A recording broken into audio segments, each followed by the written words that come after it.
바뀌는 윤석열 정부 저소득 정책 15가지 총정리. 오늘은 윤석열 차기 정부에서 생계급여를 더 받게 되는 분들을 알려드리고자 하는데요. 적게는 몇만 원에서 많게는 30만 원 이상 받게 되는 경우도 있을 듯합니다. 내용은 공약 기반으로 말씀드리는 것이니 시기는 차기 정부의 공약 이행 의지에 따라서 달라질 수 있다는 점 미리 말씀드리고요. 따라서 이렇게 생계급여를 더 많이 받는 분들 기준 먼저 말씀드리고 추가로 저소득층 추가 혜택 13가지도 정리해서 말씀드리도록 하겠습니다. 바로 보러 가시죠. 첫 번째는 가족 중 근로 능력이 없는 가구, 고원이 있는 가구, 월 10만 원 개인별로 지급을 한다고 합니다. 생계급여를 받는 가구 중 장애인, 노인, 아동 그리고 근로 능력이 없는 가구원을 포함하고 있는 가구에 월 10만 원씩 추가 지급을 하겠다는 내용인데요. 개인별로 지급한다고 합니다. 따라서 기초수급자 가족이신데 근로 능력이 없는 10만 원 2명이라면 20만 원 3명이라면 30만 원을 지급받을 수 있을 듯 하고요. 예를 들어서 설명드리자면 근로 능력이 없는 노인 부부께서 생계급여를 받고 계시다면 개인별로 월 10만 원씩 부부합계 총 20만 원을 추가 지급받을 수 있게 됩니다. 그리고 추가 지급된 20만 원은 소득 인정액에서 제외가 된다고 합니다.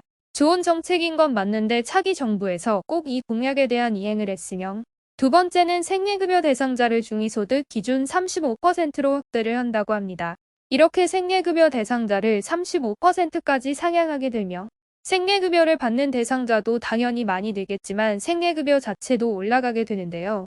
시행 시기의 경우 2022년 하반기부터 시행하겠다는 언급이 있었고 따라서 만약에 차기 정부가 시행을 한다면 하반기부터 시행할 가능성이 있다고 보시면 되는데요. 이 점 기억을 해주시고 무튼 이렇게 생계급여를 올리게 되면 얼마큼 더 받을 수 있는지 알려드릴 텐데요. 현재 기준 중위소득은 1인 가구 기준 중에서도 194만 원, 2인 가구 기준 중에 소득 약 326만 원입니다. 여기서 현재 생계급여 선정 및 급여 기준은 30% 정도로 1인 가구는 약 58만 원, 2인 가구는 약 97만 8천 원 정도인데요. 만약 생계급여 기준을 35%로 올린다면 1인 가구는 68만 원 정도, 2인 가구는 114만 원 정도로 올라가게 됩니다. 따라서 생계급여를 최대치로 받을 수 있는 금액은 더 올라간다고 보시면 되고요. 그 인상 금액의 차이는 1인 가구는 9만 7천 원 정도, 2인 가구는 16만 원 정도로 인상이 될 예정이라고 합니다. 첫 번째 내용과 합산을 할 경우 현재보다 수십만 원을 더 받는 가구도 생기 듯합니다. 물론 공약이 모두 지켜진다면 가능한 일이라는 점 참고해 주시고요. 다음은 차기 정부 추가되는 저소득층 혜택 13가지 내용입니다. 이어서 보시죠. 세 번째는 국민안심지원제도를 시행한다고 합니다. 지금 현재 긴급복지지원제도를 개편을 해서 국민안심지원제도로 이름을 바꾸고 확대 및 개편을 한다고 하는데요. 코로나19 등 위기 사유를 더 추가하여서 어려운 국민은 누구나 신청 가능하도록 한다고 합니다. 아무래도 긴급복지지원제도는 사유가 굉장히 중요한데 이런 다양한 사유들을 늘려서 많은 분들이 받게 하는 것은 굉장히 좋은 듯합니다. 그리고 주거용 재산 기준이 폐지가 되고 금융재산 기준이 상향이 된다고 합니다. 이 부분도 개선이 되면 좋은 게 주거용 재산은 살아가는데 어쩔 수가 없는데 당장 생활비가 없어서 국가에 생활비 보험을 신청을 했더니 집 때문에 안 된다고 하면은 정말 안타까운 일이거든요. 생활비 때문에 집을 팔 수도 없는 거잖아요. 그런데 이러한 재산 기준들 주거용 재산 기준이 폐지가 되고 금융재산 기준이 완화되는 거는 정말 좋다고 생각합니다. 꼭 시행됐으면 하고요. 그리고 지원금 또한 신속하게 지원할 수 있도록 바꾼다고 합니다. 현재 긴급복지지원 제도를 신청을 하면 검증이나 실사를 해야 하기 때문에 조금 늦게 나오는 경향이 있거든요. 그러니까 이런 것들도 생활비는 급하게 필요한 거니까 빨리 나오게 하는 것도 좋은 듯합니다. 그리고 이 바뀌는 긴급복지지원제도 그러니까 국민안심지원제도는 지원 금액을 중위소득 40% 수준으로 맞춘다고 합니다. 지금보다 지급액이 굉장히 대폭적으로 상향이 된다고 보시면 되고요. 4인 가구 기준으로 월 200만 원 정도 받게 하는 걸로 추정을 할 수가 있습니다. 그리고 원래는 기본적으로 한 달만 지급하는데 기본 3개월을 줄 수 있게 제도 개선을 한다고 하니 앞으로 생활이 급격하게 어려워지신 분들 같은 경우에는 국민안심지원제도 구긴급복지지원제도를 잘 활용하시면 좋겠죠. 또한 네 번째는 재난적 의료비를 확대한다고 합니다. 이 재난적 의료비는 우리가 살면서 크게 다쳤을 때, 무서운 질병에 걸렸을 때 국가에서 의료비를 지원해주는 제도인데요. 따라서 현재 기준으로 다양한 기준도 있지만 간단하게만 말씀드리자면 기초생활수급자 차상위 계층 그리고 주민소득 50% 이하 또는 100% 이하인 분들에게 단계별로 재난적 의료비를 지원을 하고 있고요. 또한 이 재난적 의료비의 질병 기준은 현재 6대 중증 질환으로 제한을 하고 있는데요. 차기 정부에서는 모든 질환으로 확대를 하겠다고 합니다. 그리고 중요소득 100% 이하인 분들은 의료비 부담액이 가구 연소득 대비 15% 초과의 경우에만 지급을 했는데 앞으로는 10% 초과의 경우에 지급하는 걸로 이 기준 또한 완화하겠다고 합니다. 그리고 연간 지원 한도 또한 3천만 원에서 5천만 원까지로 늘린다고 합니다. 다섯 번째는 상병수당 도입을 앞당기겠다고 합니다. 상병수당은 뭐냐면 내가 아파서 회사나 사업을 쉬어야 할 때 국가에서 돈을 주는 것이라고 보면 되는데요. 현재는 시범 사업일 뿐더러 공무원, 교직원, 공공기관, 대기업 종사자만 누릴 수 있는 혜택이고 일반 사업자나 직장인들은 받기 어려운 제도인데 이런 것들을 개선한다고 하고요. 특히 자영업자 저소득층의 경우 받기가 어려운 상황에 처해 있어서 아파도 쉬지도 못한다고 합니다. 따라서 이 상병수당 도입을 더욱더 앞당기겠다고 하는 건데요. 어떠한 질환이든 입원을 하던 외래 재택치료를 하든 간에 지원을 하는 방향으로 간다고 하고요.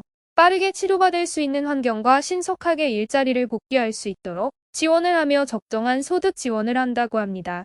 근데 개인적인 생각으로는 이 내용만을 봐서는 어떻게 지원할지 알 수가 없는데요. 일단 자영업자 저소득자를 위한 상병수당 지원 방안을 마련하겠다. 이 정도 취지로 이해를 하시면 되겠고요. 앞으로 조금 더 구체적인 내용을 차기 정부에서 마련해 주시면 좋을 듯 합니다. 수급자의 근로사업 소득 공제가 50%로 확대된다고 합니다. 현재 일하는 수급자의 근로소득을 30%를 공제를 하고 있는데 5월 이후 차기 정부에서는 50%를 공제하기로 공약을 했습니다. 쉽게 말해 기초생활수급자가 100만 원을 벌면 현재는 30% 공제해서 70만 원을 소득으로 산정을 하지만 5월 이후 차기 정부는 50% 공제로 50만 원이 공제가 되고 50만 원만 소득으로 인정하겠다는 얘기가 됩니다. 이렇게 되면 일을 해서 소득을 더 늘릴 수 있기 때문에 일을 하려는 분들이 더 많아질 듯 합니다. 첫 번째는 근로장려. 늘리고 근로장려금 대상 또한 확대합니다. 근로장려금은 일하는 분들 중 소득이 적은 분들에게 일종의 지원금을 주는 제도이고요. 차기 정부에서는 근로장려금을 더 많이 주면서 주는 대상도 더 확대한다고 하는데요. 어떻게 바뀌는지 표를 보면 쉽게 알 수가 있습니다. 일단 근로소득 기준 금액이 상향이 됩니다. 단독 가구 2,400만 원, 호보이 가구 3,600만 원, 맞벌이 가구 4,320만 원으로 확대가 되고요. 이 금액들 이하이시면 근로장려금을 받을 수 있게 된다고 합니다. 현재 기준과 비교해봤을 때 더 많은 분들이 근로장려금을 받게 될 듯 하고요. 그리고 지급액 또한 상향이 되는데요. 최대 기준으로 단독 가구 165만 원까지, 부부 가구 312만 원까지, 맞벌이하고 330만 원까지 상향이 됩니다.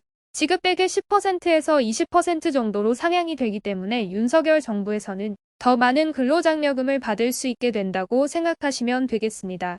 따라서 일을 하는 저소득층 분들이 해당되실 거고요. 좋은 저소득층 혜택이라고 볼 꼭 시행이 되었으면 합니다.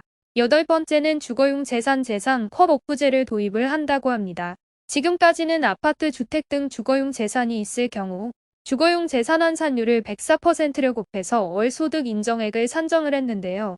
그 산정한 금액을 생계급여에서 차감을 했습니다. 하지만 앞으로는 이렇게 하지 않겠다는 공약이고요. 재산이 일정 금액 이하이면 주거용 재산 환산율 자체를 적용하지 않거나 굉장히 낮춰서 적용한다는 이야기가 됩니다.